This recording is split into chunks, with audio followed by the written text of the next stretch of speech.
Good morning. Being 9 a.m., I'll call to order the McHenry County Board Committee of the Whole meeting of May 14, 2026, and Mr. Shorten will lead us in the pledge today. Allegiance to the flag of the United States of America and to the republic for which it stands, one nation, under God, indivisible, with liberty and justice for all.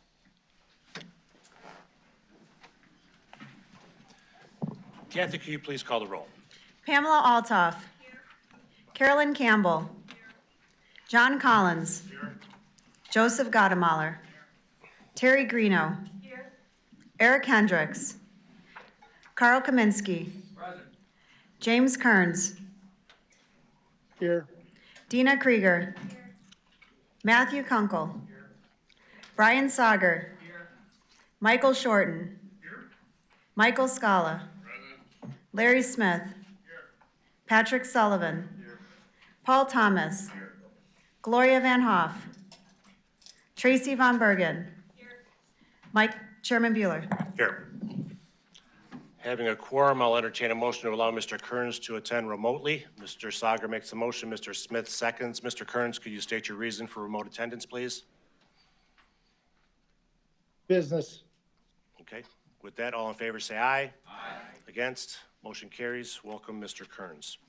Good morning. I have a handful of items to share with you before we review the agenda for next Tuesday's voting meeting. The 7th annual Operation Dropbox for Veterans donation drive kicked off on May 1st. Through the end of the month, residents can donate needed goods at more than 80 sites across McHenry County, including our county administration building and the Department of Health Clinic and Animal Control Facility in Crystal Lake. This year, Boone County is joining McHenry and Lake counties in collecting goods for their respective veterans agencies. You can find a complete list of needed items and a list of drop-off sites by municipality on the McHenry County website. Donated items are being collected by our Division of Transportation and sorted by our Department of Health Medical Reserve Corps. At the end of the drive, the DOT will deliver all goods donated to the McHenry County Veterans Path to Hope in Crystal Lake. Last year, McHenry and Lake counties collected 11,427 pounds of goods, and that's more than 5.5 tons. Speaking of people in government stepping up to do good, I want to take a moment to thank all the agencies that came out on May 1st and 2nd to the multi-agency resource center events that were organized in Lake and McHenry counties to assist people affected by recent flooding. About two dozen families attended each event to seek assistance. Agencies that set up tables to assist people in need included the American Red Cross, McHenry County Emergency Management Agency, the McHenry County Department of Health, the McHenry County Regional Office of Education, Veterans Assistance Commission of McHenry County, the McHenry County Planning and Development Department, the Lake County Emergency Management Agency, the Lake County Stormwater Management Commission, St. Vincent de Paul, the Salvation Army, the YMCA, Senior Services, Home of the Sparrow, the Illinois Department of Human Services, the Illinois Emergency Management Agency, and the Village of Cary. If that's not an exhaustive list, I don't know what is, and it's great that people come out and help in a time of need. So thank you especially to the Village of Cary and LifeBridge Church in Wakanda for hosting both events, and thank you to the wonderful volunteers of the McHenry County Medical Reserve Corps and the Emergency Services Volunteers of McHenry County for guiding visitors to the assistance that they needed. Congratulations to Circuit Clerk Catherine Keefe and her staff for expanding the hours of the Legal Self-Help Center at the McHenry County Courthouse. The center is now open 5 days a week from 8 a.m. until 4:30 p.m.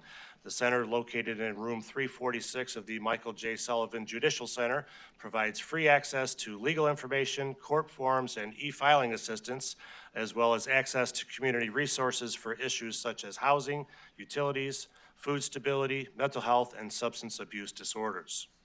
And congratulations as well to Prairie Ridge High School senior Claire Reitz for winning the McHenry County Regional Office of Education's ROE Teach for McHenry County Scholarship.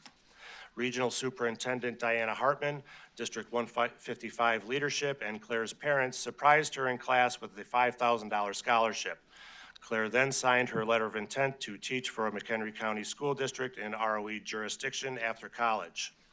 The scholarship was created from revenue generated by the new Pearson Testing Center opened at the ROE office. Thank you to Diana for creating the scholarship to help train our next generation of McHenry County teachers. And finally, this morning, to end my remarks on another feel-good note, the Division of Transportation's annual Touch a Truck event takes place from 10 a.m. to 3 p.m. this Sunday, May 17th at the Woodstock Farm and Fleet. Kids can come out and see and touch DOT vehicles. While the event is free, the DOT is again collecting canned goods from visitors to help with Operation Dropbox. That's all I have this morning, and before we get to the Health Department annual report and the GSEP presentation, I'll remind the board that we do have the need for an executive session this morning to discuss litigation and the review of previous executive session minutes. Do any board members have comments this morning? Ms. Altoff? Thank you, Mr. Chair. Just in my position as Chairman of Law and Government, I want to kind of do a full circle here. We have heard from numerous individuals during our 3-minute of public comment, as well as numerous emails on the detailing of steers. I want to note that there's been a great deal of work done behind the scenes. There are template ordinances being considered by both the PED committee as well as Law and Government. They will come forward. I want to thank Dina Krieger and Brian Sager for all of their efforts to move this forward. So we are working on it. It will come before those committees, and we will consider a change to the ordinance. So thank you, Mr. Chair, for the consideration. Mr. Kaminsky. Want to give a shout out to Algonquin Township, especially the Township Road Commission, Ms. Daniel Sandberg, for working with McHenry County Environmental Defenders. This last Saturday, they had reopened their styrofoam recycling, and it's the first of time this year. It's the only spot in McHenry County that has recycling for styrofoam. They're looking to have another one latter part of this month. All in total, they had over 280 cars that passed by for a total of about 1,000 to 1,200 pounds of styrofoam that they were able to recycle. Big thanks to all our elected officials that showed up from the state all the way down to the county board, Ms. Carolyn Campbell and Mr. Collins, for spending their time helping the citizens get rid of the styrofoam. And that's all I got. Okay. Seeing no further member comments, move on to public comment. We have a sheet. Mr. Hartman, do we have a public comment sheet?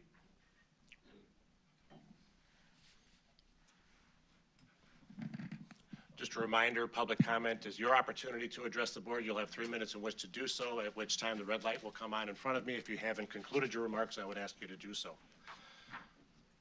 Ms. Weigert?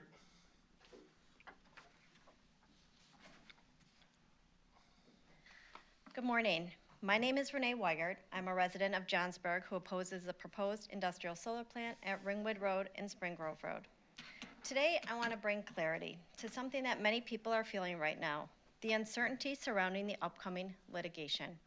Because I think it's important for everyone in this room and for the residents of McHenry County and the surrounding counties to understand something. This upcoming court case is not the end of the process. It is one piece of the process. And no matter the outcome, the process continues. Because most people are looking at the wrong part of the equation. They focus on the result of the litigation, but the output has an input. Think about it like an equation, input, output. And in this case, the input is clear. State mandates that reduce local control, counties being pressured to approve large industrial solar plants, communities feeling their voices no longer matter. Those are the inputs. And what's the output? Litigation, pushback, county after county being pulled into the same fight. That's the pattern we're now seeing across Illinois. What started 8 months ago as one proposed solar farm in a wrong location has now become a repeating pattern, not just across Illinois, but across this country. That is exactly why this litigation matters. Not because anyone wants conflict, but because this process exists to examine the evidence, to test the arguments, to fully evaluate the impact these industrial solar plants can have on the surrounding communities. And if this process continues beyond this next hearing, that does not mean failure. It means the process is still working. If the court rules in favor of the current law, that does not mean the concerns of this community are wrong. It may simply mean the larger issue is no longer a courtroom issue. It becomes a legislative issue. There may be victories, there may be setbacks. there may be appeals. But remember, this is not one moment. This is a process. And victory is not defined by one ruling. Board members, I speak on the majority of Johnsburg residents and the surrounding communities when I say thank you. Thank you for pursuing this litigation, for continuing to stand for the people, the land, and the future of this county. Dr. Michael Reen.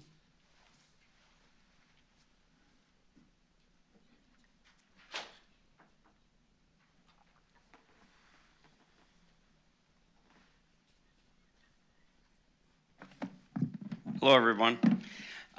Dr. Michael Reen, McHenry County Coroner. That's why I'm here speaking today.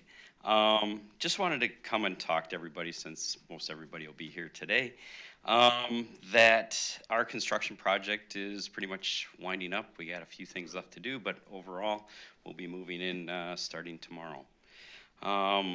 First thing I want to do is thank Pete Austin, Scott Hartman, Chairman Bueller, the county board members that supported this project, and of course facilities management, who were the organizers and kept things going during this project.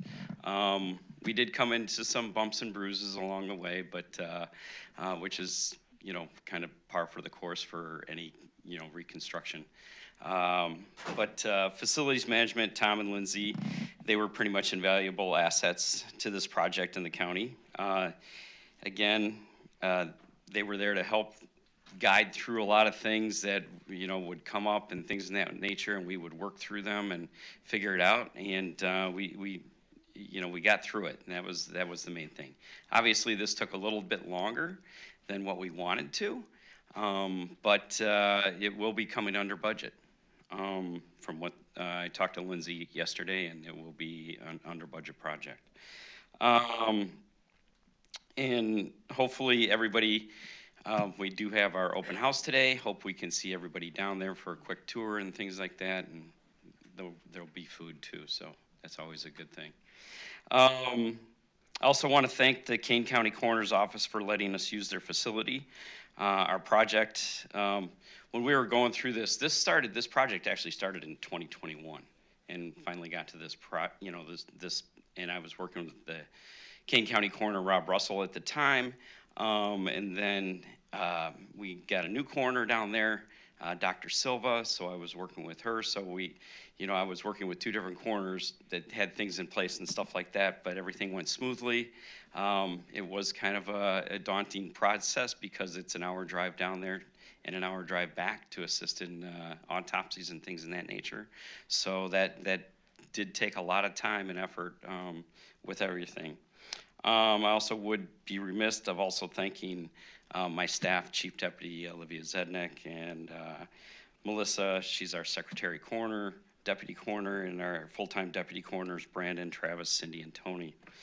They all, like I said, they did a great deal of work, extra and things in that nature, and never really complained once about anything. They just saw the end project, and they were like, whatever we got to do to get there, we'll get there. So it was great having my staff not have to, get frustrated because it, like I said, it did take a little bit longer than what we had imagined it would be. Let's see. One more quick thing I wanted to mention about the coroner's office itself. When I took over 6 years ago, we actually had deputies using typewriters to write reports. We've come kind of a long way, and I think that the county coroner's office is probably the best coroner office in the state of Illinois now. And I want to thank everybody that supported that process. We changed a lot of things, policies, procedures, new vehicle things, a lot of other things, and we're looking forward to seeing everybody down there. That's all I got. Thank you. Thank you. Catherine Kefalinos.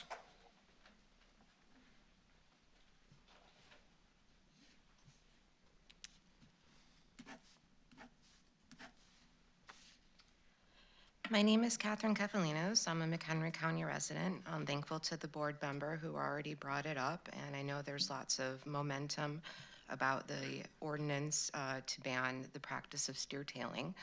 And I urge you to implement the new language. The updated proposed ordinance was sent to you yesterday. The main language is an ordinance amending the McHenry County Code of Ordinances to prohibit the intentional tripping, causing to fall, or dragging of any bovine by its tail by any means for the purpose of entertainment, sport, practice, or contest. These events are violent and violate the Illinois Humane Care for Animals Act every single time. The link between cruelty to animals and violence towards humans is well documented, and we shouldn't allow this criminal cruelty any longer in our community. The property at 19701 West Coral Road in Marengo posted on Facebook that they are planning an event for this Saturday, May 16th, where an event involving the same animal cruelty and abuse occurred last year. However, it is known that they did not apply nor receive a permit for Saturday. So I'm urging the McHenry County Sheriff's Office and Animal Control to keep an eye out Saturday for this event and the illegal animal abuse that accompanies every single steer tailing contest. And I thank you very much for your time and consideration. Based on reactions and people who came up to me after I and others spoke at last month's board meeting, I think this ordinance has popular support and fellow residents are appalled that these events continue, and please help end them. Thank you. Mr. Patel? Okay. That concludes our public comment portion of our meeting. We have reports and presentations. First up is Department of Health Annual Report presented by Melissa Adamson, Health Administrator, Joe Clark, Board of Health President, and Kyle Markison, Board of Health Vice President. Look out, guys. Oh, I'm short enough I can probably. It's the limbo. Do the limbo. Scoot right under. There's your clicker. Thank you. Oh, so just the right button? Yeah, to advance. Okay. Good morning. I'm Melissa Adamson. I'm the Public Health Administrator. And with me, I have two Board of Health members who I'll let introduce themselves. Good morning, I'm Joe Clark, I'm the current board president. Good morning, I'm Kyle Markison, the current vice president. So we'll probably do a little tag teaming this morning on our presentation. We passed out a couple of things a little bit earlier. So you have the printed copy of the annual report for 2025. It is also available on our website, and I am happy to send that link out. We also passed out our, we passed it out first last year during the budget process. It basically outlines our programs and services by what's mandated, what we consider essential services, and then some partially mandated services. And actually, we come here every year because this is because we want to be here and share this with you, but it is actually a statutory requirement as well.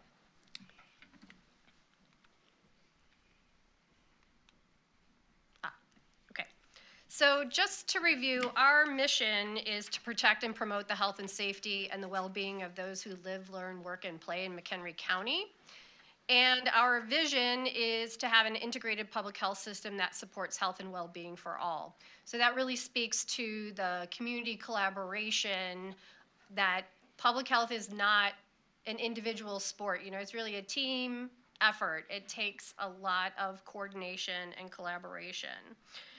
Also, we were established in 1966 on April 12th, 1966. So we just celebrated our 60th anniversary. So we're doing some celebrations throughout the year, honoring some public health heroes that were nominated in our county. And so that'll be exciting. And just as a reminder, the services that the health department provides and the programs cover the whole county.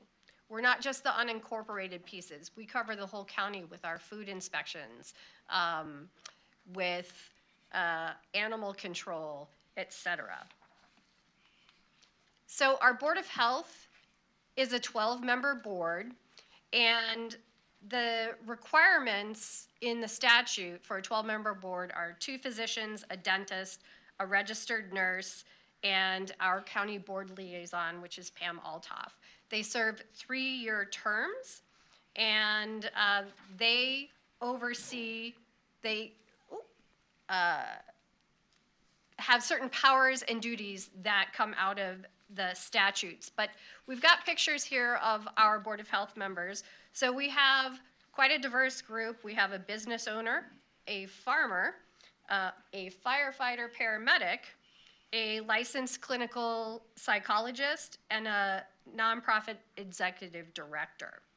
So they set the policy, they enforce and observe the laws to preserve health, they set our budget, they also are responsible for the personnel, and in collaboration with the staff, determine the programs and services that the health department will conduct. So we are a certified local health department, and with that comes some requirements. We do mandated local health protection programs. That's our infectious disease, our food protection, our potable water and sewage. Part of being a certified local health department is every 5 years we are required to do a community health assessment and improvement plan. That is a collaborative process with the community. We work with the hospitals, with the mental health board, and with the community foundation. They are our financial partners, so we actually share in that cost. And the data and priorities that come out of that become a community plan that we work together on. We also are required to do some emergency preparedness activities and have a 24/7 on-call response capability. We have 5 divisions: administration, community health, environmental, nursing, and animal control. We have in 2025, we had 121 FTEs and a budget of $8.1 million. So just on a very high level, these are our programs and services. This is not an exhaustive list, but the things that are housed under administration are the overarching operations and planning. We do the grant reporting. We are also do vital records. So like the clerk does vital records. We are the county registrar, the local registrar for McHenry County. So we can make some modifications on the correct errors on birth and death certificates. And we have moved the epidemiology program under us because that is a overarching activity that we do across all the divisions. In community health, we have the Community Health Assessment Improvement Plan, Emergency Response, WIC, which is our Women, Infants, and Children. Community Resources, we do our Medical Reserve Corps activities, so they help in a response, like the Operation Dropbox. They'll come and we practice those capabilities. And also community resources and chronic disease prevention are under community health. Oh, I didn't mean to do that. Environmental health. So many of our mandated services fall here. So food protection, potable water, private sewage, solid waste planning and enforcement, public health nuisance, and surface water and public beaches. And then we have our own laboratory downstairs. In nursing, this is where we do our communicable disease control. It includes our surveillance and follow-up on any reportable disease, our immunizations, maternal child health, and our Illinois Breast and Cervical Cancer Program and Wise Women. Those 2 programs go together. They are primarily grant funded, our tuberculosis, and then our mobile clinic. And then finally we have animal control. So your tags and registrations, any cruelty investigations, bite investigations, nuisance wildlife, and then we have a small adoption and kennel operations. This is a breakdown of our revenue in 2025. So about 60.4% of the revenue is through our fees, charges, grants, and miscellaneous income.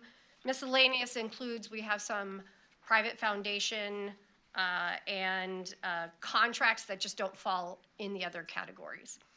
And so about just under 40% is our utilization of the general fund balance. And to, you may duck in. Just give Melissa a short voice break here, but also take an opportunity here as I often like to do as a cheerleader for the health department. Many times we don't often appreciate all of the things that go on behind the scenes. We talked about behind the scenes work in other places, and you just saw a very large list of many different activities that the health department provides. And out of all those activities that are provided, as we said, just under 40% of that revenue comes from the county, so 3.2 million. A recent statistic I heard, I appreciate the county administrator, with 320 million people in the county, that's about $10 per resident. It's an outstanding return on investment for that incredible list of activities. 320,000 residents. 320,000 residents, I apologize. Thank you for the correction. The $10 still holds. Yes. It's good to have cheerleaders. We can build a squad if anybody else is interested in joining the, okay, it went forward. So just to break down the grants, the way the D365, the financial system works, that grants and public aid get grouped into one category. So of the 2.36 million of that, sorry, let me go back one, so I get the right amount. Yeah, the 2.368, 2.336 is grants. So the bulk of that category, grants and public aid, are the grants alone. And we have over 17 grants. They actually make up 28.67% of all of our revenue. And then the miscellaneous, I mentioned case management. We had a one-time social isolation prevention campaign that we worked with Age Guide, and some of our community health assessment, that shared costs hits that. And then licenses and permits, that includes our food, septic, well, solid waste hauler costs, and fees and charges include things like adoptions, lab fees, tags and registration. We have a vision and hearing program and vital records. Then we also tease out state vaccine, so that's vaccine that we get from the state, but we have to record it as both a revenue and then an expense at the end of the year. So on the expense side, most of our expenses, about 84%, are personnel costs, because most of what we do is either subject matter expertise, whether it's investigations, providing vaccinations, et cetera, are most of our costs. So all of our contractual commodities and the state vaccine that we have to account for is roughly 16%.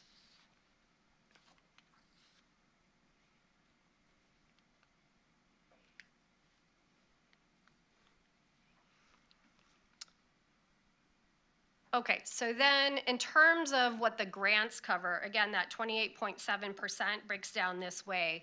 Of that, most of that, again, is covering personnel, then contractual and commodities. There's approximately 40 positions, a little over 40 positions, that are partially or fully covered by grants. And just as a reminder, if those program grants go away, then those programs go away. So those costs and the personnel that are in those programs would also go away.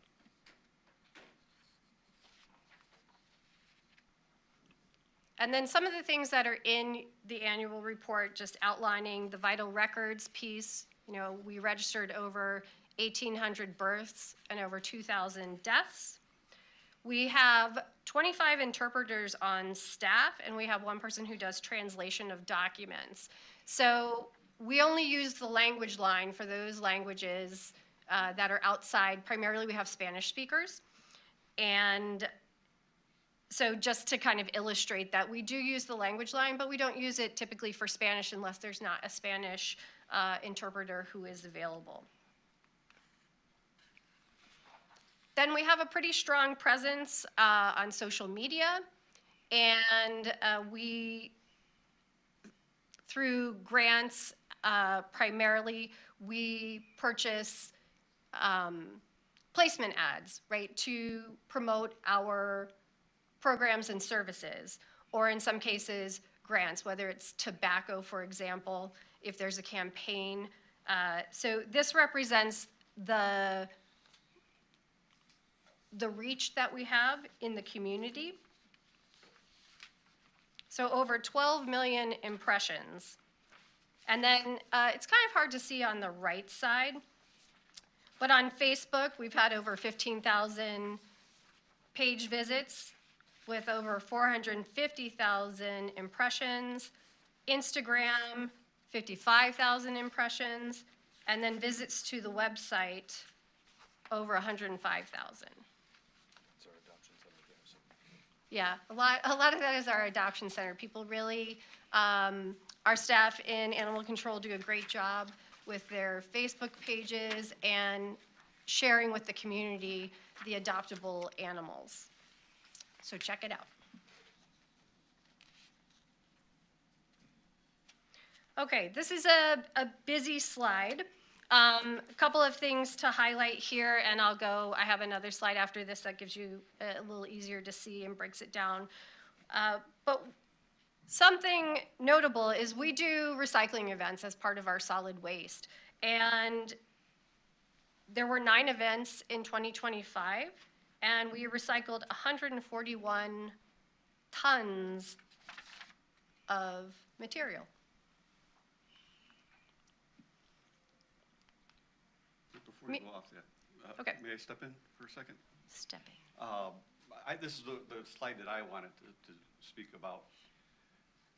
As a resident, we often think about public health as an individual.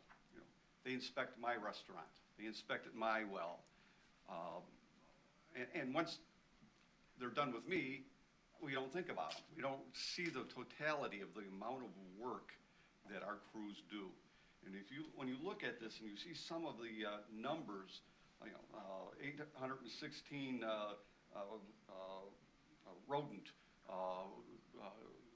investigations, 4,567 restaurant inspections, the beach inspections, the well inspections, et cetera, et cetera.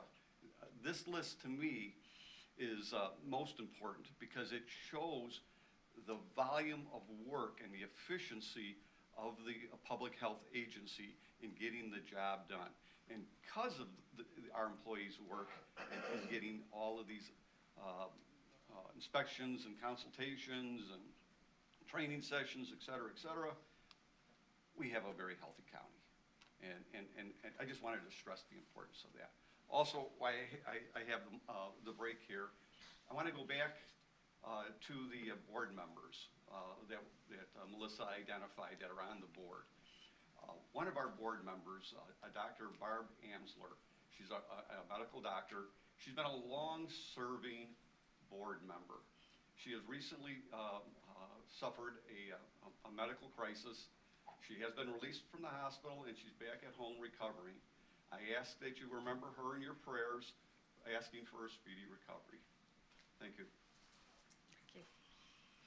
Okay, so to break down this slide a little bit more, we have done nearly 16,000 compliance and surveillance activities, nearly 12,000 consultations, and so the consultations are in the orange across the various categories, whether it's lab, public health nuisance and solid waste, potable water, private sewage disposal, and food inspection. So we just selected a few.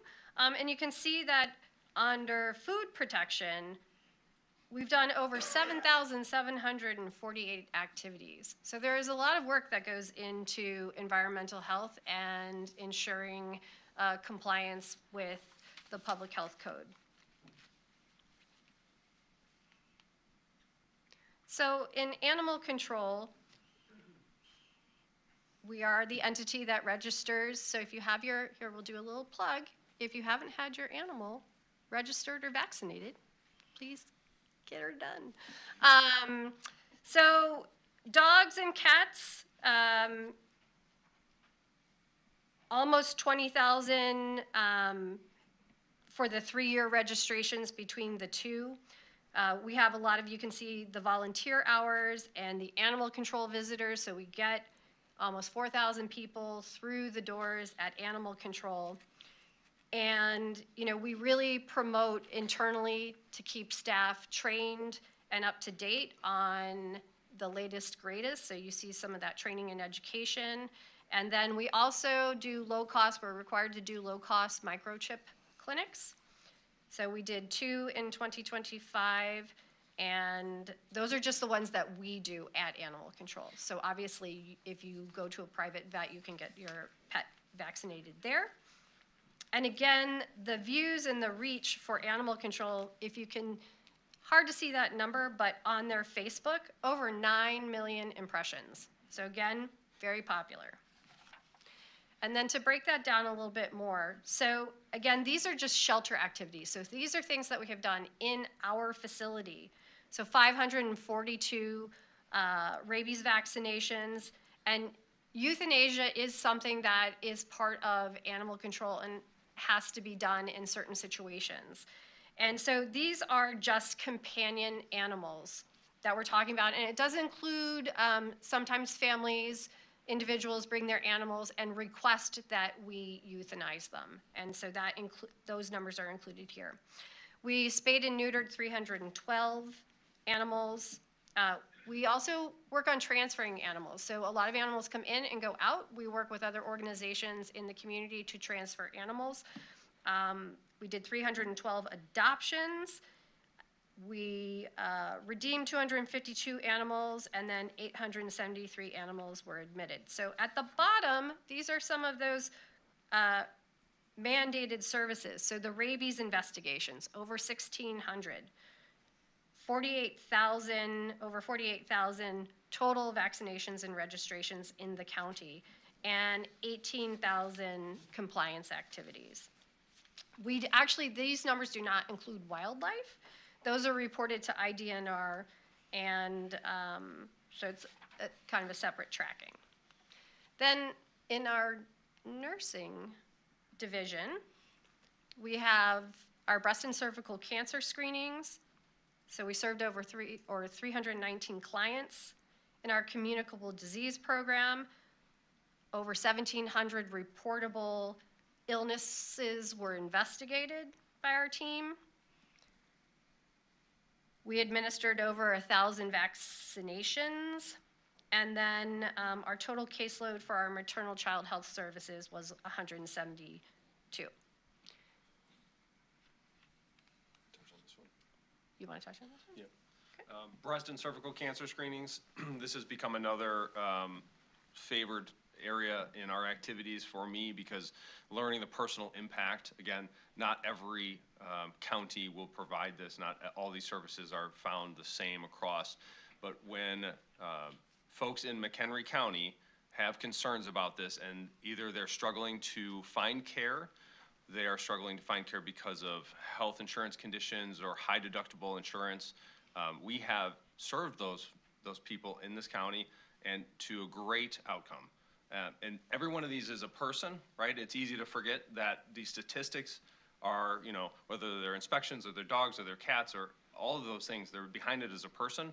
And these are people in some cases whose lives were saved because of the excellent job that our staff does in this avenue.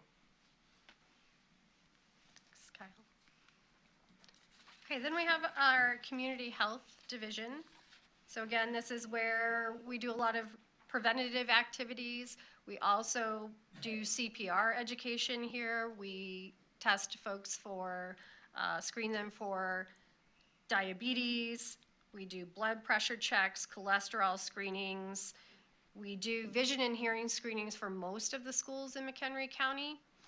And so we have a little over 2 staff that go into most of those schools. You have to be a certified technician to do that. And we have diabetes classes that are very popular. We have some that go for a year long, and then we have a 6-week course. We do our opioid surveillance and prevention and response work here. This is in coordination with law enforcement. So there's a team, a collaborative team, that when certain triggers get hit, we know to send out communications either to the public or to first responders so that they know where we're seeing overdoses and we can deploy resources specifically to those areas. Our women, infants, and children, this is our supplemental nutrition program. So there were over 11,000 total WIC participants in 2025. We also do some food insecurity work here where we screen people for food insecurity, and then we try to link them up to the resources, the food pantries in the community. And again, with regard to our community health assessment, we work together with our hospitals, the Mental Health Board, and the Community Foundation to achieve that. We're in the process right now of the priorities have been selected going forward. We're in the process of developing goals and objectives and the strategies to achieve those priorities over the next 5 years.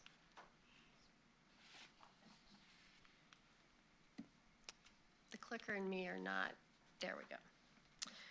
So we've come to the Q&A. We appreciate the opportunity to be here today. If there's ever any program or service you'd like more information about, we are happy to provide that to you. And we look forward to future opportunities to present and update the county board on what the health department does. Ms. Althoff? Thank you. Softball question, because we talked about this a little bit in committee when you made the presentation to Public Health First. This 8.5 by 11 piece of paper that you just distributed to the full board. No, that one I just gave to you. Oh, was this to me? You need to give this to the full board Okay, yeah, I can do at that. some particular time. It was in response to a question that was specifically asked at committee with regard to personnel, grant funding, general operating expenses, and how that actually impacts, and to have it ready for budget time. But I noticed that you've done a huge amount of preliminary work. Do you want to talk a little bit about that, just to give the board an idea that we're already looking at budgets? And then number two, we also talked about the response behind the scenes work that is being done with the department as well as with Emergency Management Agency on addressing again the potential of another pandemic, because there was again from this board a great deal of concern and question on how we actually handled the whole COVID situation. Can you talk a little bit about that too? Sure. Briefly. Okay, so for the first one, and I'm happy to share what I passed out to Pam. Basically, it's a breakdown of our revenue by program and service type, being essential, mandated, or partial.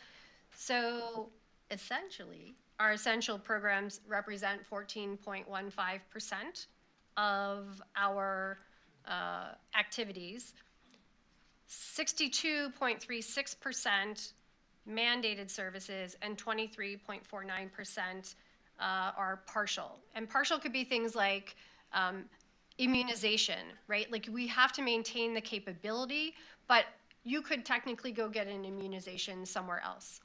But it's important that some of those partial activities, adoption center, we're not required to do an adoption center, but it fulfills some of the mandated requirements, like determining the disposition of an animal. So that's how we do it, is through the adoption center. So, and on the expense side, I mean, it might make more sense for me to share, but some of those partial things are operations and administration, right? Like we have to have enough staff to do the fiscal oversight. We process, I think I said, 17 grants, right? So there's a lot of reporting, a lot of financial responsibility. We do financial reports to the Board of Health every single month. So we have to have staff who can enter that information into the financial system, and then we run the reports. Those are all posted online in our Board of Health packets. If you go to the portal, you can see all that information on a monthly basis, as well as all the statistics and reporting that we do. And sure. Apologize. Also talk about, I mean, again, I know you guys are all aware of this, but there were a huge amount of state mandated pieces of legislation that also impacted the Department of Public Health with regard to reporting, new reporting requirements, which obviously, again, takes up some staff time. So I want to remind everybody, it's not just us who get impacted by unfunded mandates. It's also individual departments that have new requirements that they have to fulfill. So the big high level is that the essential services really pay for themselves. And most of the expenses are associated with our mandated and partial, in terms of that $3 million that is from the utilization of the fund balance for our programs and services for the department. In terms of the emergency response, so again, having the capacity and the capability is crucial, that we continue to practice, we continue to refine and exercise possibilities. We have been working with EMA. We recognize that there are things that we can do better. So we have regular meetings scheduled to try to tackle these things so that when, because we always say it's not if it's going to happen, it really is a when. We don't know when the next big thing will happen, but it's important for us to be prepared. And so we're working with EMA so that we have a more effective response going forward as a county, not just as the health department. Dr. Sager? Thank you, Chair. Melissa and Joe, Kyle, thank you all so much for this very thorough, very, I think, appropriate report. You've given a great amount of detail and reporting regarding the depth and breadth of your services to the benefit of this county and its residents. So I thank you very much for that. I also thank the board members, Joe, Kyle, and all the others, Pam, who commit their time to this very important mission overall. You've done a great job. We are indeed in debt to you all for that service. A couple of questions here, just to kind of ease my mind, if you will. The first is that you reported, Melissa, that you have 17 different grants, totaling about 29.1%, I think, of your revenues overall. And the question I have is, are you all writing those grant applications? Are you all oversighting those grants? And are you all reporting those grants? Or do we have external contracts to do that? Or do we have other personnel within the county itself that take that responsibility? No, so we have the full responsibility for applying for the grants, i.e. writing the grants, reporting on the grants. So most grants have both a financial component and then a program report or progress report about the actual activities. So that is shared responsibility. The fiscal team under health admin does the fiscal reporting, and then the staff who are working on those deliverables do the program reports. Where there is some overlap, I think, I don't want to put Carrie on the spot, but obviously we don't do individual audits. The county does the audit for all of that. We do get audited in our grants individually by some of our grantors. So we have to provide all the backup information for every expense. Most of them are reimbursement-based grants. Occasionally, particularly some of those COVID grants, more money came up front. And then so the money was here, we just had to demonstrate that we spent those dollars through our reporting. Does that answer your question? Yes, I think so. I just want to clarify. So I believe you said, and correct me if I'm wrong, that there were 40 grant positions that you have right now working with you. Is that more or less clear? So we have both 100% grant funded positions. So for example, the WIC program is 100% funded by the WIC grant. So if we no longer got the WIC grant, there would not be a WIC program to deliver. However, whenever we have the opportunity to offset general funded positions, we do that. So local health protection is a grant that we get for those mandated health protection programs. So we offset folks in nursing and environmental health and wherever else, that's allowable whenever we can, up to the amount. Those grants are not huge, unfortunately. So we do offset general funded positions because we would need that position regardless of whether or not we had the grant. But other grants funded positions, a large portion of that responsibility, as the application would suggest, is to oversight the grant itself, right? Yes. And report on the grant itself. Correct. Correct. And so we don't have, or you don't have in the department, a given individual on the county employee list or payroll that is a grant writer, grant oversighter. Not for correct? us, no. Okay, very good. It's all in-house. Perfect, thank you so much. Second question is totally different, and that has to do with the public comment today and the comments that we've heard so many times with regards to animal welfare and abuse. We all know that Illinois has a Humane Care for Animals Act, and that our ordinances kind of specify that we follow that act, if you will. And there are a couple of us who are working to enhance our local ordinance so that, in fact, we might be able to address some of the greater cruelty events that we are commonly seeing.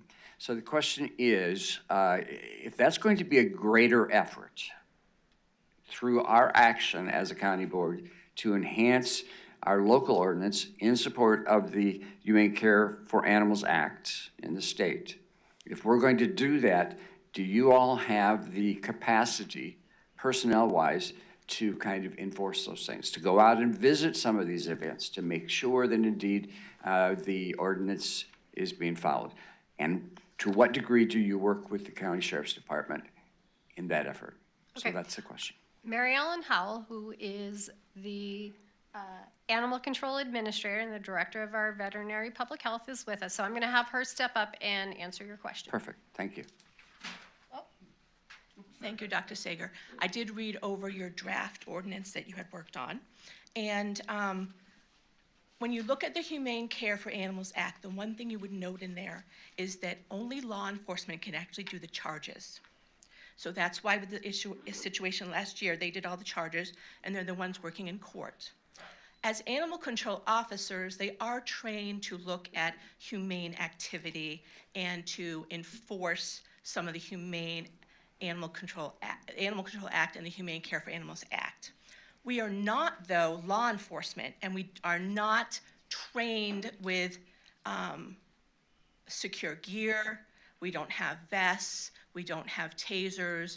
We don't have guns. So yes, we can assist in assessing a situation, but we would not be able to move that into a court case. And you therefore would be referring, based upon your inspection, to the Sheriff's Department, correct? So I would tell you, we've had a few times where we have been out to an event in which my staff are on the outside of the event, and they are looking over maybe video or talking to a complainant about it. The Sheriff's Office has also been at those same situations outside the event with us. We have not yet gone into one of the events. I would want to make sure, I would have to be guaranteed that my staff would be safe inside an event. I understand. That would be my biggest concern. Right. In the draft that I have proposed, I did not necessarily approach the enforcement element because, you know, there's a broader perspective here, and that's why I wanted to have this conversation a little bit on record today. And I think it's important for the board members to understand that there are restrictions on your behalf, and there are restrictions on behalf of the Sheriff's Department and others in terms of how we approach this. But there can still be a united, organized approach to dealing with these particular issues. And I'm just asking if you all have the capacity to do that. We have always worked in cooperation and in partnership with the Sheriff's Office and other law enforcement in regards to humane issues. We have a lot of cases that have gone forward. Sometimes, and I'm not necessarily talking about equine or bovine, but cats and dogs, farm animals that people might have at their homes, small farmettes. So we have been in many, many cases, either we're getting the phone call and we're going out to assess, or they're getting the phone call, they're going out to assess and calling us in. So we work very closely with them. Perfect. Thank you so much for that. Thank you, Chair. Thank you. Ms. Greeno? Thank you. And thank you for the wonderful overview of the department. My question relates to the levy portion of it for budget purposes. Have you presented, or are you going to be presenting to committee a breakdown of the general fund and how it relates to the number of personnel, programs, mandated, essential, partial, the same type of information, but how it impacts the levy and the budget that we're going to be looking at? So, Carrie? So when it gets into the levy specifically, like I can speak to the amount or at budget time, I can break down in terms of how those costs break out, which is essentially what I have already put together for 25, and we'll do it again as we go into the 27. However, I can't speak to exactly how the utilization on the county side, right, like how much is actually levy versus what the other funds that are in the general fund. You're on. So they're a portion of the general fund, and so we don't break it down to that level. So if you recall, the general fund, about 40% of the total revenue comes from the property tax, and the remaining 60% comes from other tax grants that Melissa talked about, and things like that. So we don't say, of the $3 million, this much comes from the levy, this much comes from sales tax. We just put all the departments for the general fund, all their revenue and their expense, and that's how we look at it, more as a whole versus individual departments.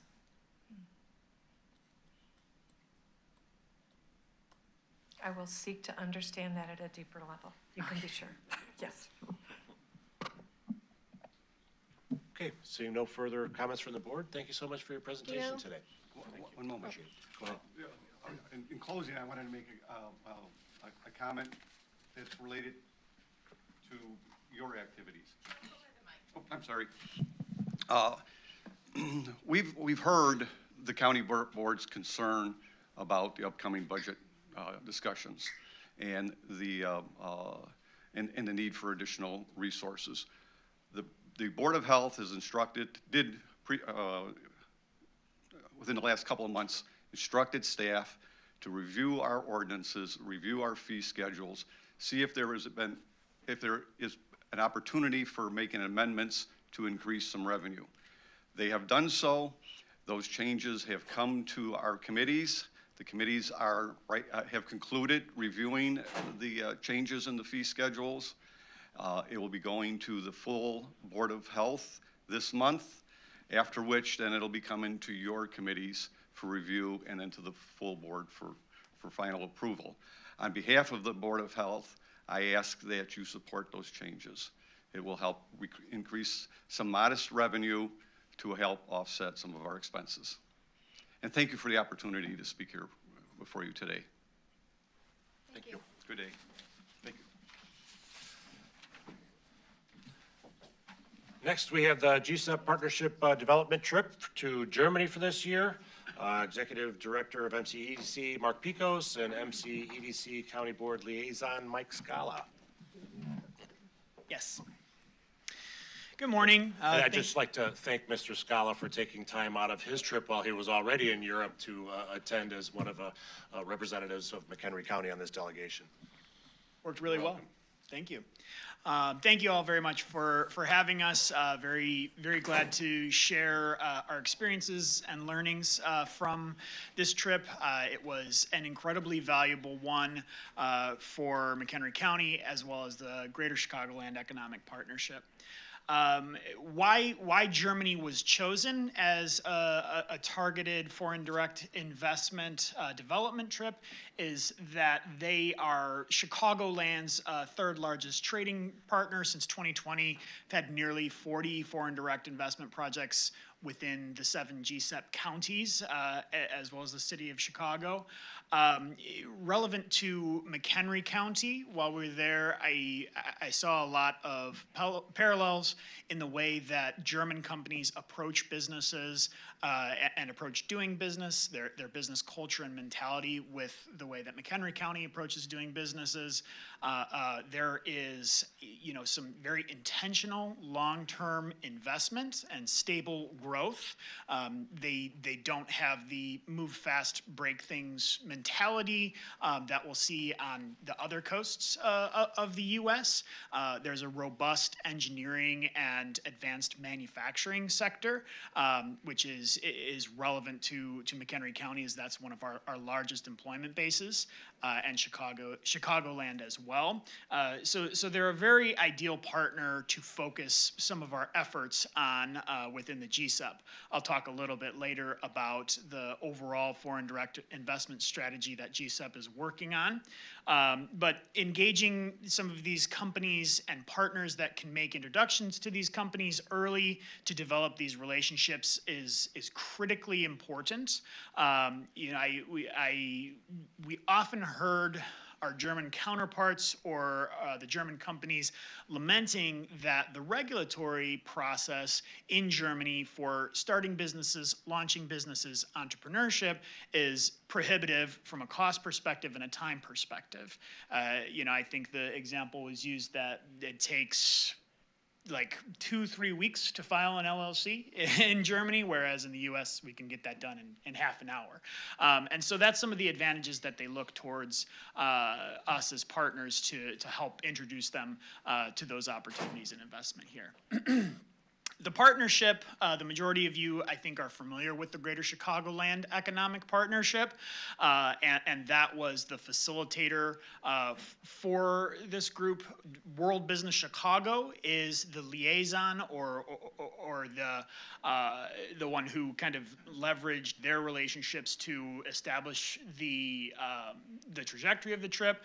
They engaged the German area Chamber of Commerce, the German American Chamber of Commerce, which has a sizable presence in Chicagoland. Their Chicago office actually represents 13 states in the U.S. And so you'll see the group up there consisted of a couple of members of World Business Chicago, 4 in total with the trip, 3 people from the German American Chamber of Commerce, Mike Scala from McHenry County, Kevin Considine, my counterpart, President and CEO of Lake County Partners, Doug Pryor, my counterpart in Will County, President and CEO of Will County, and then Alex Nadtochi, who is a McHenry County business owner, works at owns General Assembly. General Assembly is located in Cary, right next to Stryker. They do what their name says. They're an assembly company. They source business from foreign direct partners as well as local partners and create finished products. So it was an incredibly valuable trip for him from a business development perspective and an educational perspective, and it was valuable to have him and Mr. Scala's insight into the private sector manufacturing and distribution business to demonstrate the vitality of the industry within McHenry County, because they're both very, very knowledgeable and had a lot to share with our German partners that was very intriguing to them. The route that we took, we were mostly located in the western part of Germany, sort of on the border of France. We flew into Frankfurt and spent a couple of days in Frankfurt, and then we moved to the Rhine-Neckar region, which included the cities of Mannheim, Karlsruhe, and Baden-Baden. And then we spent a few days in Heidelberg, Germany, which is a little bit further north of the Rhine-Neckar region. And then ultimately, our trip went further north to Hanover, which is north of Frankfurt. And Hanover is home to the Hanover Messe, which is the world's largest trade show, world's largest manufacturing, industrial, and advanced technology trade show. I'll talk a little bit more about that in depth. But over that time period, we visited over 10 cities. Over those 10 days, we had 70 direct business engagements where we were introduced to 70 business owners and then 73 business contacts that we were able to bring back with us as well. You'll see we identified the stakeholders up there. That would consist of like my counterparts in Germany, individuals from chambers of commerce over there, or the U.S. Commercial Service representatives in Germany that help businesses do international trade. So in Frankfurt, we had an official welcome delegation dinner, which was sort of the kickoff to it. We had Representative Minister from Economic Development, as well as a representative that manages their trade and education, or transfer, as they call it, technology transfer between governments. While we were in Frankfurt, we also visited the House of Logistics and Mobility, which is located proximate to the airport, to Frankfurt Airport. This is a technology incubator which houses businesses that work in things like advanced drone technology, trade, transportation, distribution, and logistics, and advancing technology in those areas as well. One of the most exciting aspects of the Frankfurt trip is that we were able to visit Deutsche Bank Park, which is home to Eintracht Frankfurt, which is a football team in soccer team in the Bundesliga. We didn't get to see a game, but you see a picture of us on the field up there. What was really unique about this facility is that it was integrated all with the Internet of Things. So they have basically a digital twin that they can run during these games that allows them to identify if there's this many people in a particular aisle, they can open up, or at a particular kiosk, they can open up another one. They can effectively move labor around the building so that they're using things most efficiently, which saves them a lot of money and helps them promote more effectively and channel dollars. We learned a lot from that. And how they navigate that through sort of a digitally linked system. You want to share about your perspectives on the whole football and how they approach fandom? Well, so one of the things that I thought was interesting was their approach to treating the customers, or the fans that attend their football games. So if you've ever been to a football game in Europe, you know that's like our Sunday, football here, right? So the whole community gets backed and behind the games. Fact that I didn't know, Germany as a country has over 25,000 football clubs in the country of Germany. And so, as you can see, football is a major sport there. And I thought what was interesting, they were talking about all this technology that they have built into the stadium in order to make the fan experience the best it can be. And we found out that they have a 10-year waiting list in order to get season tickets to the games. And one of the things I had talked about was, like here in the States, we have a resale market for our tickets, right? You can go on SeatGeek or StubHub or whatever, and you can be charged whatever it is you want in order to attend that game. There, you're not allowed to do that. So if you have season tickets and for some reason you're not able to make a match, you have to give those tickets back to the club, whichever club that is, and then the club goes back and resells those to the public at the same cost of what they were. There is no resale market. And they do that for fan experience. Their whole focus is on making sure that the fans and the community that is supporting them, they're supporting right back. And what I thought was interesting was they had talked a lot about from a business model, the financial strain that they have to do all this. And I said, well, you could revenue stream here in America, you can make a lot more money on your tickets. And, and the look on the lady's face was like, that was like a foreign thing to them. Like that had never even crossed their mind, nor would they ever do that. And they're like, no, that's not how we treat our fans. And so, they would rather have financial hurt than hurt the people that they are investing in to, watch their games on the pitch. So it was just a really interesting concept, but they put so much money into the fan experience there. Everything, even from public transportation. So, fans, they had a parking lot that could probably hold maybe 200 cars total. I mean, so they expect fans to take public transportation there. So the trains and the buses and everything is set up for when there's a match, everyone comes by public transportation to and from.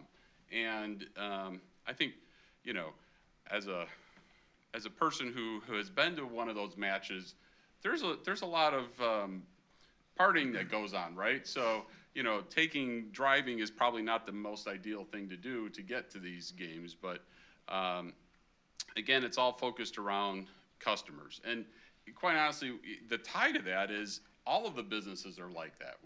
Every business that we talk to, it's all focused on the customer. And so they, as a companies, that's what they're focused, customer driven. And even if that means that profits suffer because of that, that's they're in for the long haul. Like Mark was saying earlier, Germans have a stigma that they don't do anything quickly. So they die by analysis, right? And it is true. A lot of them, that's how their thinking is. Their thinking is well, I need to analyze this. Well, then the joke is I'll analyze it, and then we'll put it down, and we'll analyze it again, and then we'll analyze it again. Eventually, we'll make a decision. And so I think when we were talking to them about how we can bring companies here and how we can help companies here, it was focused more on the what can we do to help them be successful and building that relationship. And again, everyone we talked to was very appreciative of GSEP being there because they are looking for ways to get into the American market.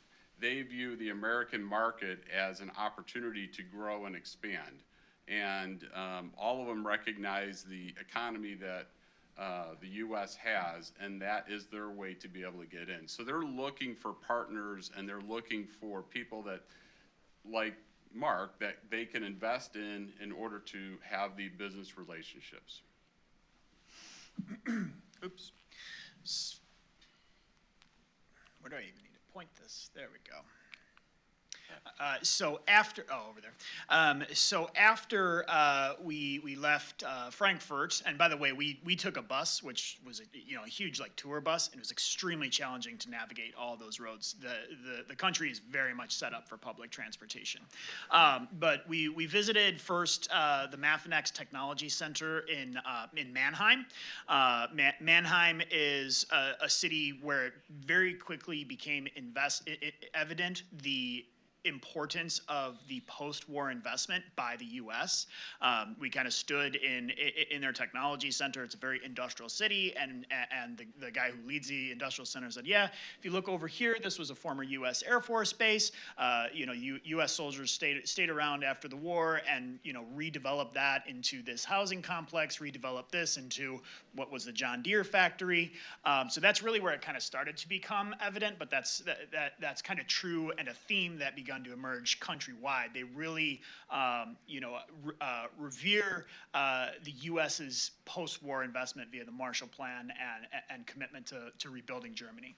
One of the cool things I want to share about Mathenex is that during that time there, Mathenex is an incubator, and it's mostly a technology incubator. During the time there, the leader of Mathenex was like, yeah, one of our most successful companies, which is a spinoff of SAP, called Osapiens, is located right down the way. I think he's actually going to Chicago in a couple of weeks. Wish you could meet him. And we kind of pushed and pushed. I'm like, we'd love to meet him. And so he said, all right, I'll text him. And we ended up getting up to Osapiens, which is it's a regulatory AI tool that helps you manage your ESG. And they are working with companies like Abbott, AbbVie, massive Fortune 500 companies. But they welcomed us up to their office, and it was kind of like, yeah, we're coming to Chicago in a couple of weeks. And that meeting actually happened, and it sounds like our partners in the GSEP have convinced them to open up a Chicago location, where they already had one in New York, weren't considering Chicago. So I think we hopefully have at least one confirmed move forward win out of this trip with Osapiens.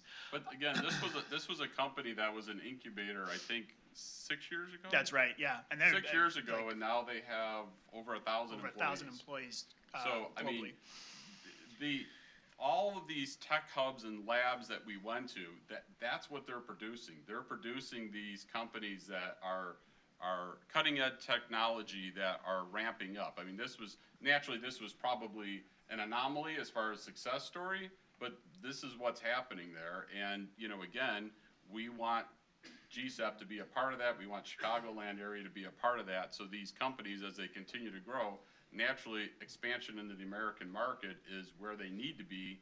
And we want to be able to provide Chicagoland as an avenue to get that accomplished. Yep. After Mafinex, we traveled over to Karlsruhe to visit the KIT, Karlsruhe Institute of Technology, where they're working on some development in lithium batteries, as well as technology around electric motors. I won't bore you, but it was fascinating for all of us gearheads who were on the trip. And then that night, I think for me was one of the most impactful evenings, which was the American Chamber of Commerce International Business Meeting, which actually occurred at a palace, which is something that happens a lot in Europe.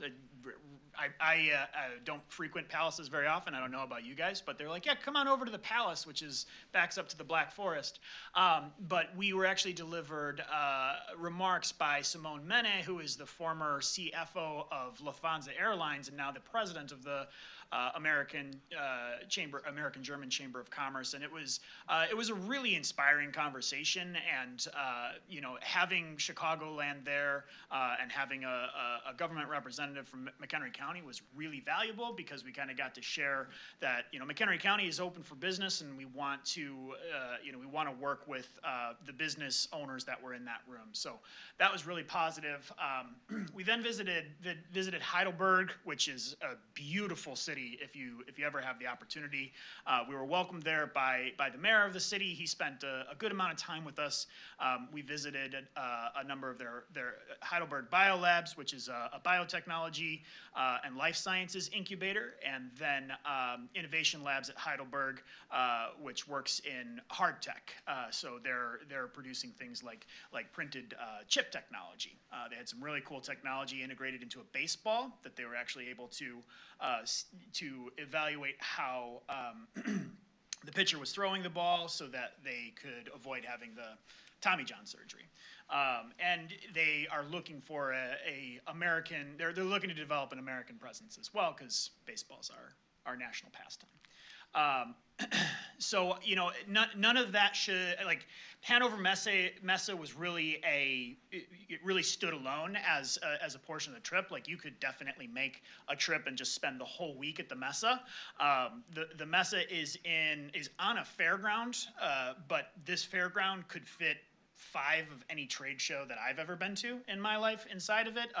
It's these massive, 800,000 square foot buildings, and each building is dedicated to a certain technology.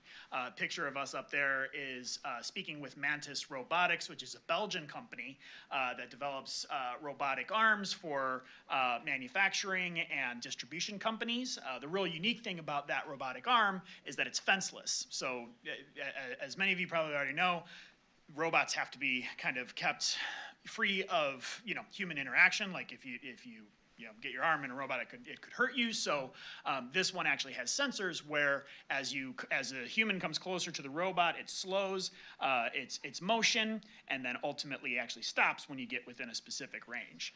So they have a presence in California currently.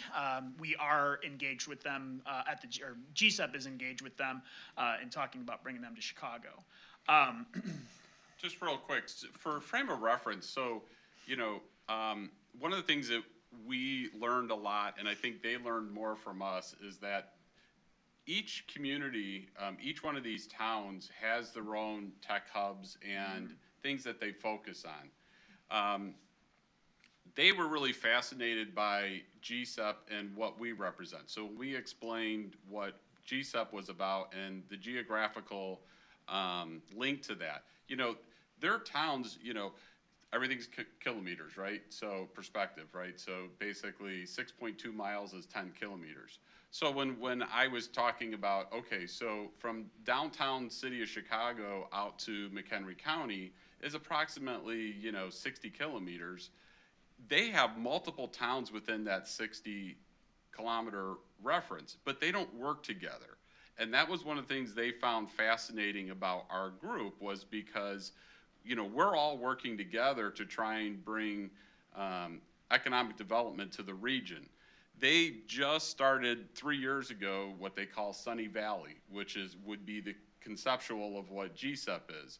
But again, it's in its infancy, and they're working. They're hard trying to get this to go together, because ultimately each one of these communities invests a lot of money into their own incubator hubs instead of necessarily sharing those resources. So when we were talking to the mayor, the mayors over there are very different. It's kind of almost like an executive form of government there.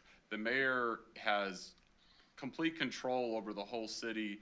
I mean, they even have community banking that are like municipal banking. So he's in charge of banks, so that, people that want to do economic development loans, he's in charge of those banks. So it's a very different structure. The mayor has a lot of authority, has a lot of autonomy. And as a side note, I thought it was interesting. He was actually an independent. He wasn't a part of any of the German different parties, and because he was an independent, he felt like he was able to get more done in the community. He'd been mayor for 20 years. 20 years, yeah.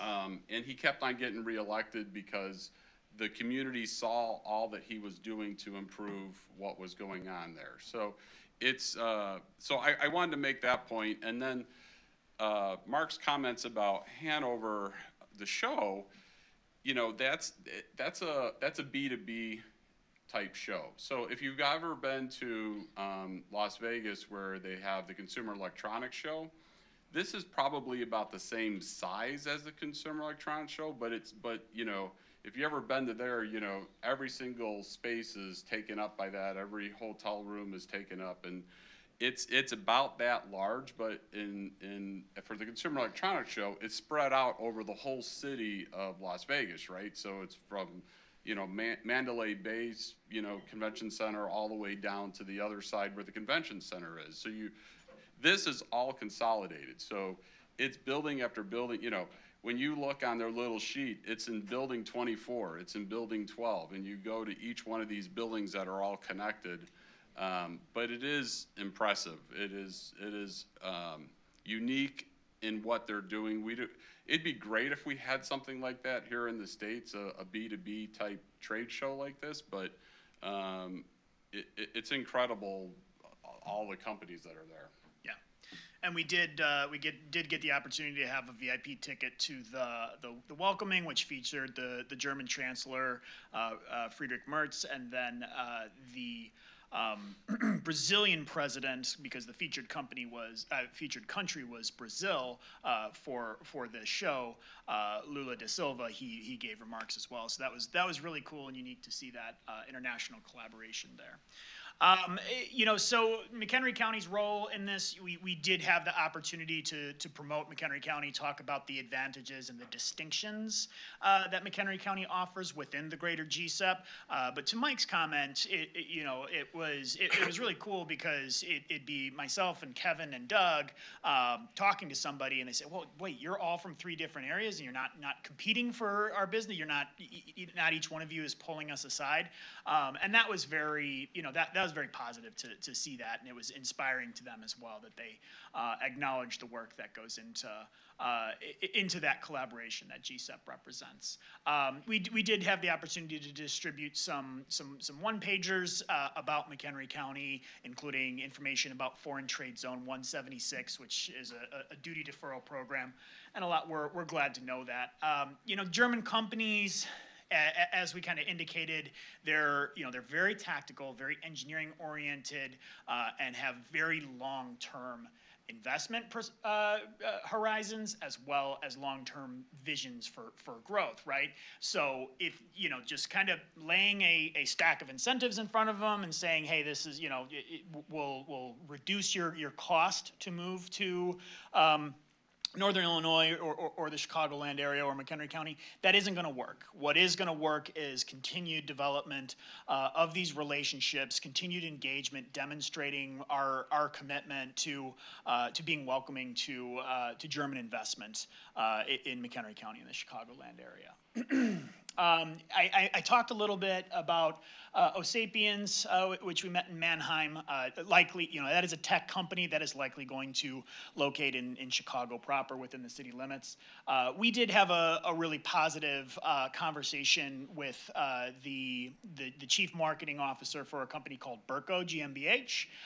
Berco is a leading infrastructure developer in Germany, and they build all of the water pipe, water transfer, and so on and so forth for their construction industry, which is probably not something that would be easily or intelligently imported, but they do have a technology that monitors irrigation for places like golf courses and soccer fields, soccer pitches, so on and so forth. And so we've engaged with them and introduced them to some of MCEDC's investors who are in the landscape design construction company to see if there are any potential opportunities. I also mentioned Mantis Robotics as well. Hopefully there's continued engagement, at least with Alex, who is our private sector representative on the trip.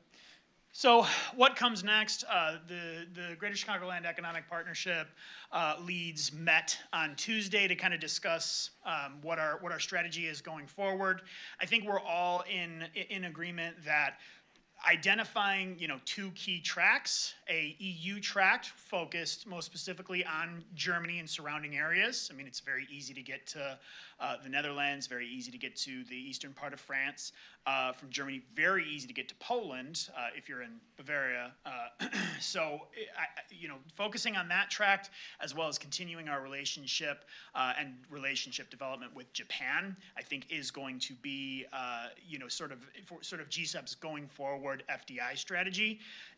From an FDI perspective, you can try to go as many places that you want, South America, Canada, everywhere, but we'll try to capture that through programs like Select USA and domestic programs that they're visiting us. But for our future FDI outlook for GSEP 2.0, which is a three-year work plan, we're going to focus on Germany and surrounding areas and that region as well as Japan. And so I'll certainly keep you apprised of what comes of this trip.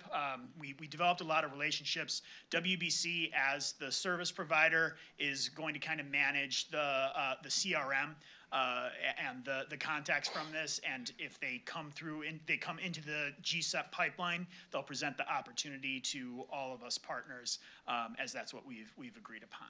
So I think that's it for slides. That beautiful one there, that's downtown Heidelberg. But happy to open it up to questions, or if there. Hey, 2 more things.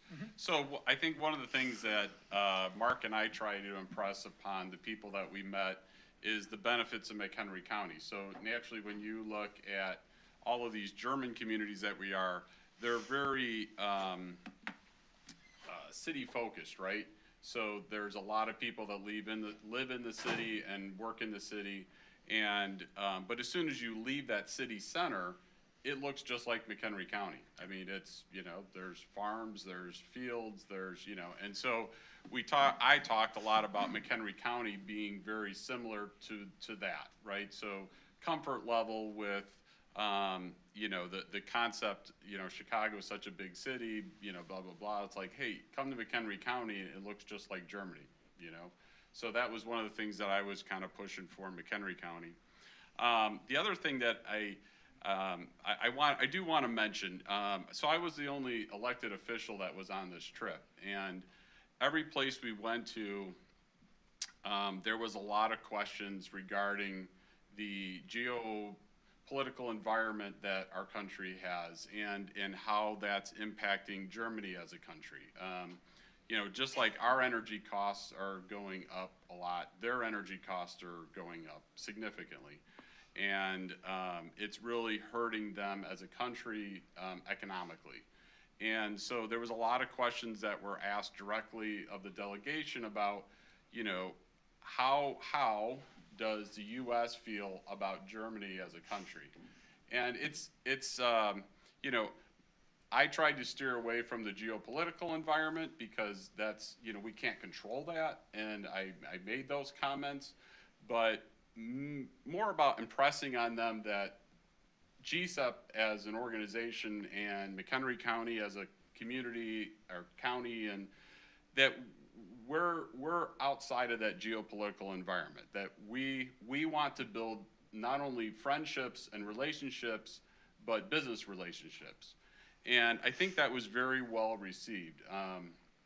You know, at the one dinner we were at, I had an older gentleman that was probably, I'm guessing in his 80s. And, you know, and his comment to me was, well, you know, look at what we did during World War II, you know? And I'm like, okay, well, you know, that was 80 years ago. Like, we don't need to get back to World War II, right? This is about building our relationships going forward. So I think there was a general sense that the geopolitical will be what it will be in not only in our country, but even in Germany, because there's obviously people that don't like what the chancellor's doing there also. But relatively speaking, it's about building relationships. And I think this trip was great in doing that. The fact that we were there and we were, you know, commenting to them about how we want to work with them, I think went a long way. And you could tell from their comments how they reacted to us. You know, obviously when you tell some people that, you know, we were from America, there was a disgust on their face, but after you started talking to them and sharing your stories and about what you're there for, then it became more warm and welcoming.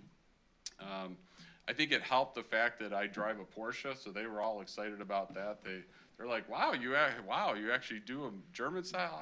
I love this stuff. So that was kind of the going joke in the delegation that, you know, hey, we do like German technology. So I will say they all lust after the Ford Raptor, though. So, you know, I want a Porsche. I have a Ford F-150. They want, you know, they've got Porsches. We've got. So. Yeah. Anyways, so that was the two things I wanted to tidbits. I want to thank you for highlighting what GSEP is really all about, and it's a regional collaboration, and that's something that really, the collaboration is, you know, a differentiator for McHenry County, but the region as a whole, and it does pique a lot of interest. Germany, it was Japan, was the same thing, where they couldn't get over how well we work together, and they want to do business in communities that work together to accomplish a goal. And I think that's something that really is very important. You know, we might not always get something in McHenry County out of these trips, but regionally, you only need 1 or 2 unicorns over the course of time to really benefit the entire region, of which McHenry County residents are going to benefit as well. For a minimal investment on our part, what is it, $60,000 a year? $40,000 a year to be part of this. I think it's really important for us to continue to do so and develop these relationships long term. I agree, and to be clear, there is no way that we could have executed this from a McHenry County standpoint. These were full 12-hour days, and all of those business, 12-hour days. 10, They're 12, they're 14. More than that. Yep. We didn't get back till after midnight a couple of nights, so. It was, so those business relationships we would have established would not have happened without the German American Chamber of Commerce, which is a WBC connection, which is related to GSEP. So this, I think, to me, I didn't go on the Japan trip, but like this really solidified the value. And if we can do this on a recurring basis and be involved in this, real briefly, I'll share that there is a planned activation with the U.S.-Germany national teams in June, where we're going to invite some of the key contacts over and have GSEP representatives there as well to kind of continue these relationships. So GSEP is well aware that this doesn't end here, and we need to continue, engaging. So to your point, thanks. Any questions or comments from the board? You did such a good job. That There's thorough. no questions. All right. Thank you very much. Appreciate your time. Okay, with that, we'll move on to new business. Do any members have items from next Tuesday's agenda they'd like to remove for discussion? This is wonderful. Next, we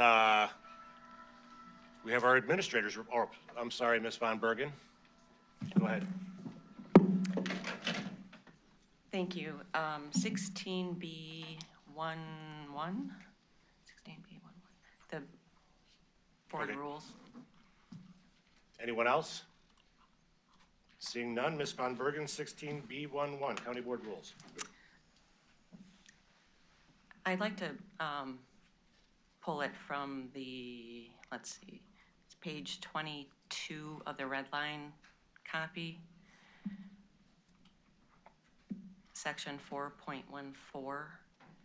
I'd like to revisit the language in that red line version, and it's my intent to return to the prior practice where if a speed zone alteration does not receive approval from the Transportation Committee, it does not advance to the full county board. Okay. Mr. Gottemoller? Yes, that's not actually up before the board on this round for a change. I mean, if you want to go back and send it to that portion, administrative services, we can certainly talk about it again. But that's not a change that we've made in the proposed rules for the upcoming what's before you. The only change we made in that was a renumbering to 4.14. There's nothing other, there was no other language change in that section.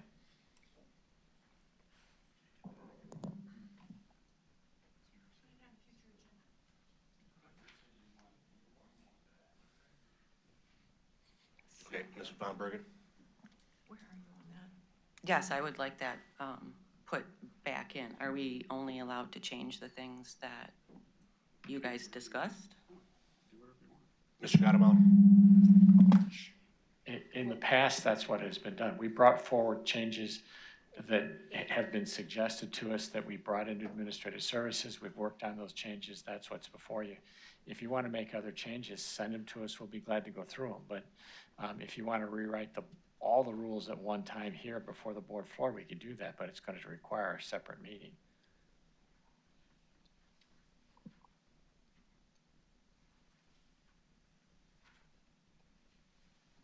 Ms. Von Bergen? I'm not looking to rewrite all of the rules, just that one. Okay. Okay. Seeing no further items to be discussed, we have our administrator's report. Mr. Hartman? Yes, we do, and thank you.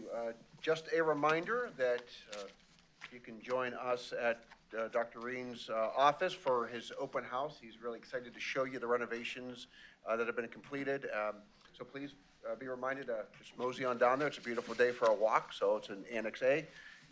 So look forward to seeing everybody there after our meeting and business is concluded here. I want to just follow up in the chairman's remarks. He talked about the MARC, the multi-agency resource center, MARC, and really talked about the collaborative spirit that encapsulates. And you really, we can't talk about that enough, about how fortunate we are as a county collectively with the governments, the agencies, all of our non-governmental organizations, how they come together to provide resources. And I want to celebrate that a little bit. That was a really fascinating endeavor, and it was put together very quickly too, thanks to our EMA, who always take the lead on these projects, and that's what they're there for. When times of need, they're there to help coordinate and facilitate. So our EMA staff did a great job putting it together. We had a lot of participation for those residents in need, and we actually had a really good turnout. But I also want to talk about now that we're in the aftermath of the floods, I want to celebrate too, to my right here, Alicia Schuler and her leadership of our communications. Very robust and pulling together all different public information officers from different organizations and different governments to really get that messaging out very quickly.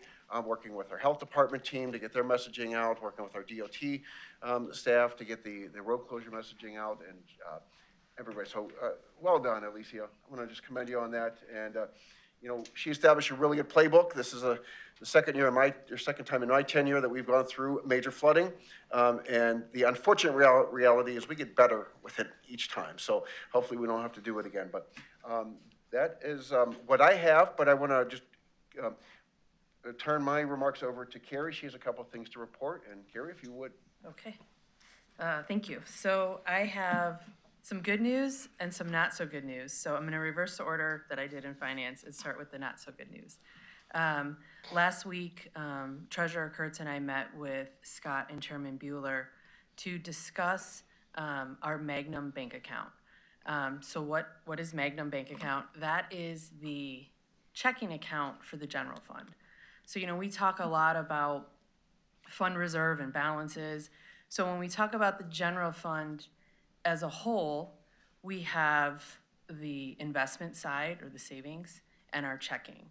And so at the end of April, the Magnum balance, we've been in contact with the treasurer's office every week, was lowered to about 1.6 million. So why is that important? Because remember, the operating expense for the general fund is about 8.5 million. So 1.6 per month. Per month, correct. Is really getting to a level where we've been watching it, and really the goal has been to leave the money in the investment side for as long as possible, because even though we have some good returns on our bank interest, we're still earning more. So, we could have just said, well, just move 5 million and be done. But, so why is this important? Because I think managing cash flow is just a everyday part of every organization. But I wanted to kind of bring things up as things are happening, especially as we're starting the budget presentation. So why is this important? So if you think about in your own personal finance in your household, you have a checking account, you have a savings account. So the checking account would be, for mortgage, electric bill, and so on. And your savings account might be for, a new roof or a car or something like that. So you would move it to checking and then start rebuilding it.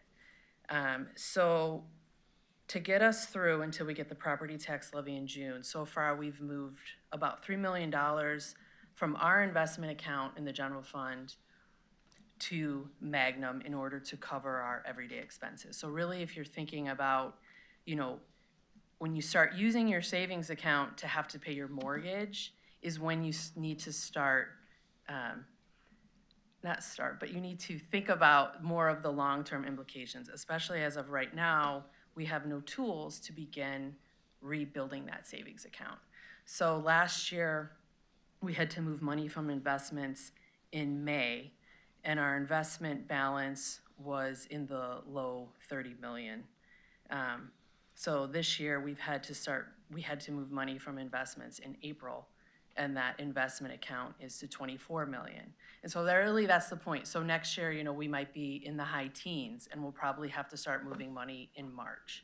So I just wanted to make all of you aware of some of the challenges we're having, because not only do we have the general fund liabilities, but we talked a lot in the budget process. IMRF right now had to take a loan from the general fund to make its obligations for this past payroll. So it's really looking at all that and thinking about it as we go into the budget. You know, and there was a comment made in finance that I really wanted to address about, you know, some confusion or level of understanding from all the board members.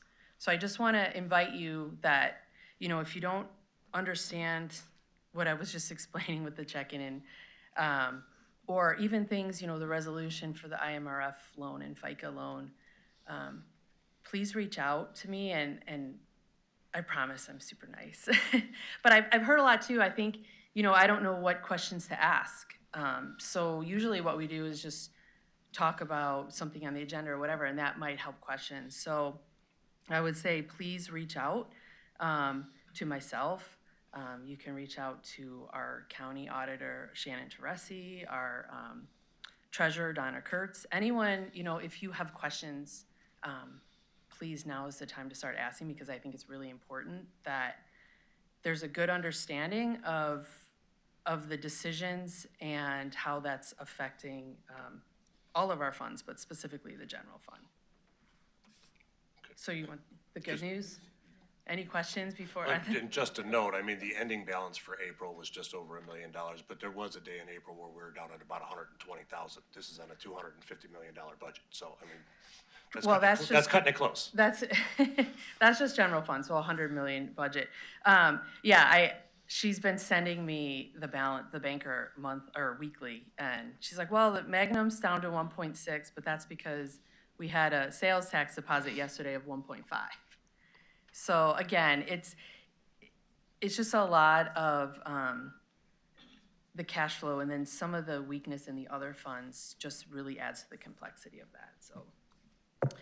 Yeah, I just want to add on to it. As we approach the FY27 budget, this is something that we'll have to keep in our minds. It's not something that we'll be likely able to solve in 1 year, but it's something that the county board and the county as a whole should develop a strategy so we can get out of that cycle of having our the cash flow dip, you know, so much earlier than the property tax receipts come in.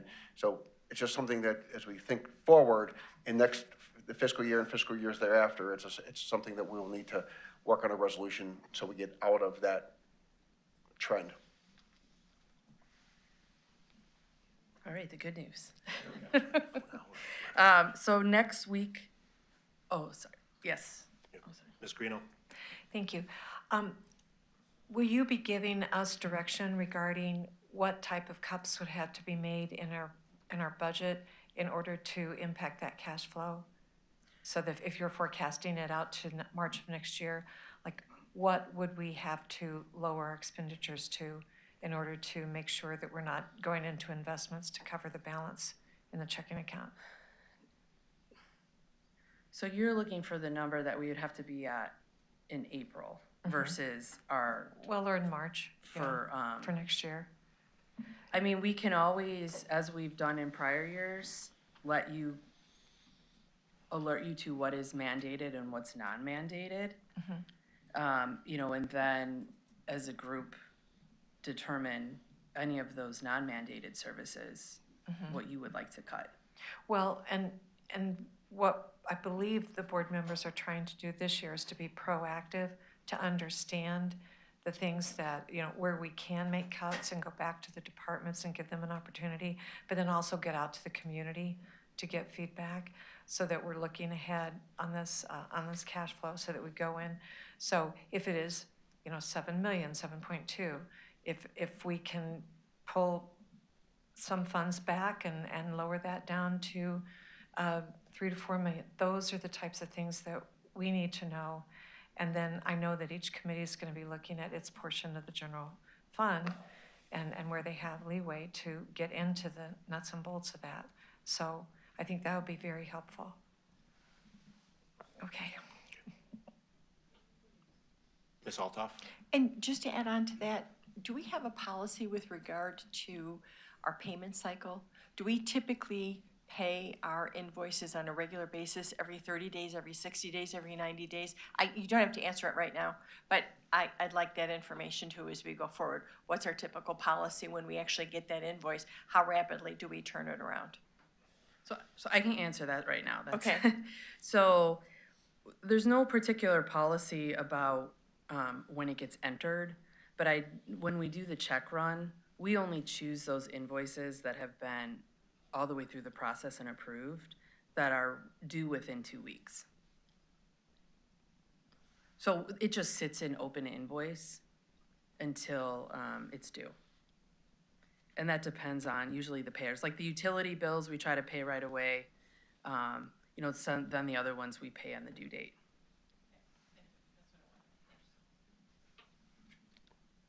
Okay, good news. Oh, good news, yes. So next week, we will be releasing our 2025 financial report, and we have no findings. Yes.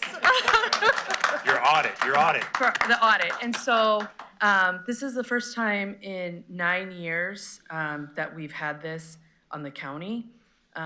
So I've been responsible for this for the past 3 years.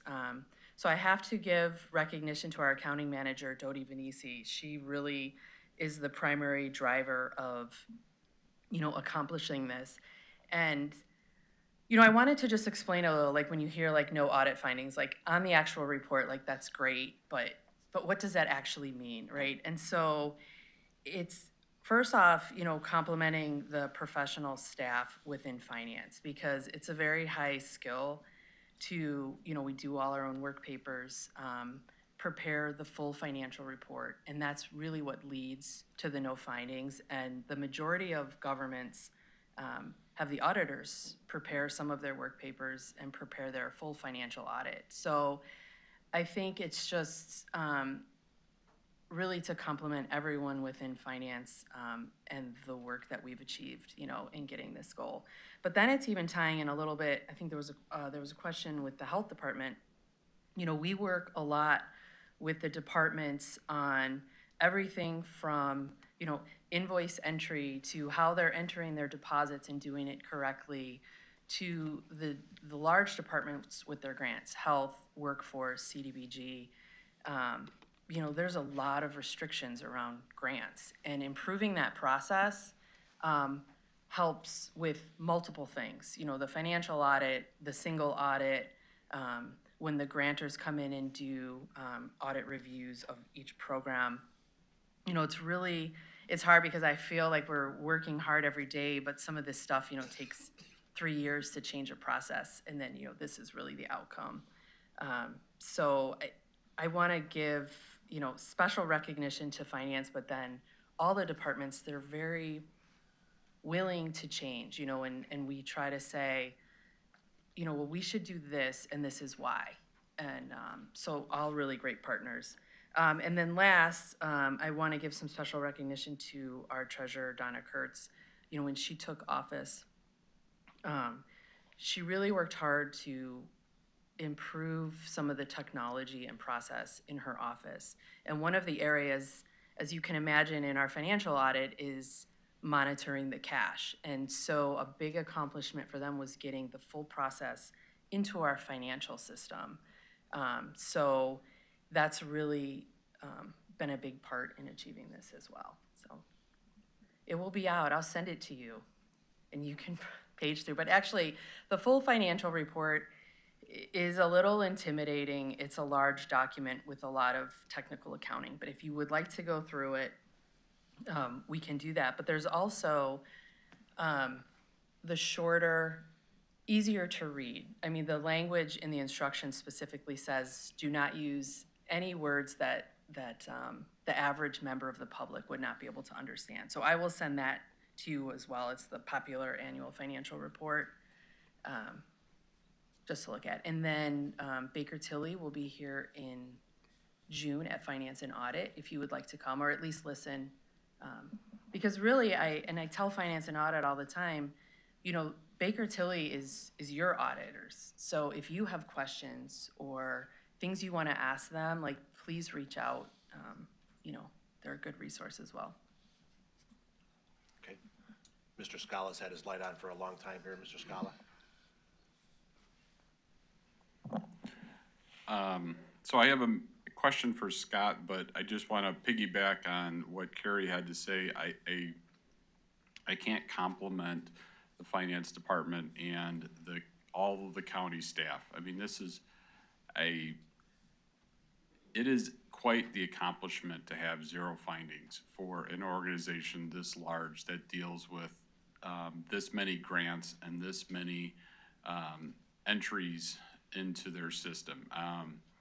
You know, the joke is always, an auditor will always find something wrong, right? Because that's how they value themselves as being paid, right? So that's the joke that always goes around. And for them to not have found anything, and I think even for the last several years, most of the findings that we've had is because they've had to do some of the work in the process, and so you can't audit what they do themselves. And so for the department to finally get over that hurdle, Dodie has done a great job of being able to write, because it's a lot. It's a lot of pages and a lot of information. But I think with as many grants as we receive from all these different departments, and to not have findings in those grants, like Carrie said, really goes to the process, and it goes to the work that every department and elected official has put in that can make that happen. So it is really an accomplishment. I can't wait to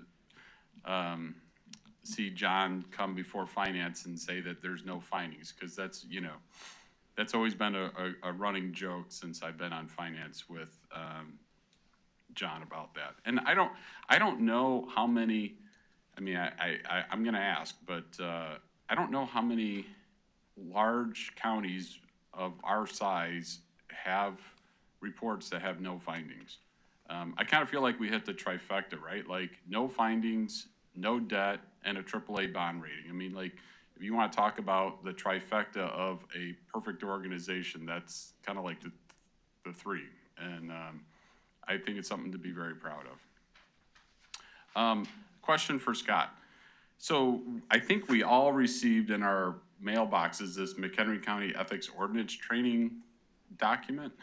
I'm just trying to figure out, am I supposed to go online to do something? Or am I just supposed to answer the questions that are in here and then turn it in someplace? Or I'm trying to be compliant, but I don't know what that means. Well, thank you for your compliance. It is a requirement for the county board pursuant to your ordinance that you fulfill this training. Hard copies were distributed because we received some challenges, or understand there's some challenges of taking the training on the iPads. And because of that, we wanted to give you another vehicle in which you can be compliant and satisfy your training, and that's why you have it. Alicia is on the front end of the ethics training. So Alicia, anything further to add? Just review it, answer the questions, sign your name on your back with the date, and hand it off to me and you're done. Thank you. Know it, love it, live it. Just a quick note before we go to executive session. You'll see on your agenda item 17A2. It's currently up for review. This is a timely matter that we are going to need to waive the 30-day review on it. So when it's reposted on Friday, it will be up for action, and then we'll need to waive that 30-day review. So that's that. We do have need for executive session, so I'll entertain a motion to enter executive session. Mr. Scala makes the motion, seconded by Ms. Campbell. Kathy, could you call the roll, please?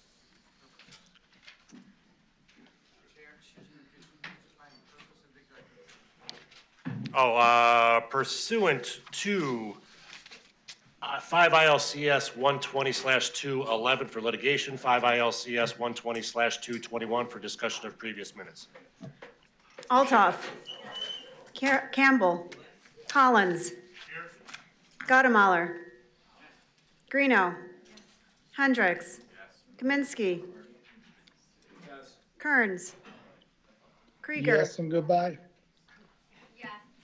Kunkel. Sauger. Shorten. Scala. Smith. Sullivan. Thomas. Van Hoff. Von Bergen. Bueller. Yes.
Entertain a motion to enter open session. Mr. Scala makes a motion, Ms. Altoff seconds. Roll call vote, please, Kathy. Altoff. Yes. Campbell. Yes. Collins. Yes. Gottemoller. Greeno. Yes. Hendricks. Yes. Kaminsky. Kearns. Krieger. Yes. Kunkel. Yes. Sauger. Yes. Shorten. Yes. Scala. Yes. Smith.